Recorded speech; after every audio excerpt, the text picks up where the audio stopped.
શબ્દ કહેવા ઈચ્છું છું તો આપ સૌ શાંતિથી સાંભળો એ મારી નમ્ર વિનંતી છે. મારો દેશ ભારત. ભારતની સંસ્કૃતિ અતિ પ્રાચીન છે. ભારત એ પૃથ્વીના ઉત્તર ગોળાર્ધના એશિયા ખંડમાં આવેલો દેશ છે. તેની 3 બાજુ સમુદ્ર અને ઉત્તરે હિમાલય પર્વત આવેલો છે. તેની પશ્ચિમમાં અરબી સમુદ્ર અને દક્ષિણમાં હિન્દ મહાસાગર આવેલો છે. એની પૂર્વમાં બંગાળનો ઉપસાગર આવેલો છે. મારા દેશમાં વિવિધ ધર્મ અને વિવિધ જાતિના લોકો રહે છે. તેમનો ખોરાક, પોશાક અને રહેણીકરણીમાં વિવિધતા જોવા મળે છે, છતાં એ સૌમાં એકતાની ભાવના છે. મારા દેશની રાષ્ટ્રીય ભાષા હિન્દી છે. મારા દેશનું પાટનગર દિલ્હી છે. મારા દેશનું રાષ્ટ્રીય ગીત જનગણ મન છે.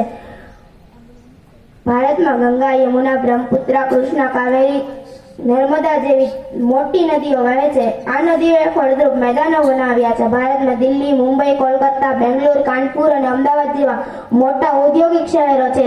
પૃથ્વી પરનું સ્વર્ગ ગણાતું એ કાશ્મીર હિમાલયની ગિરિમાળાઓમાં આવેલું છે. તેનું કુદરતી સૌંદર્ય અદ્ભુત છે.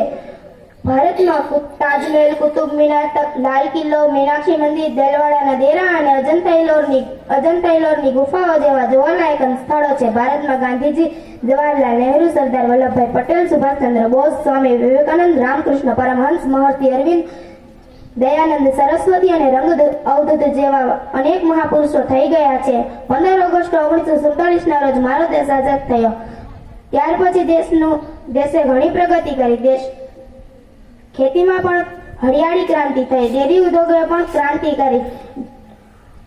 લોકો મોટા પ્રમાણમાં શિક્ષણ લેતા થયા.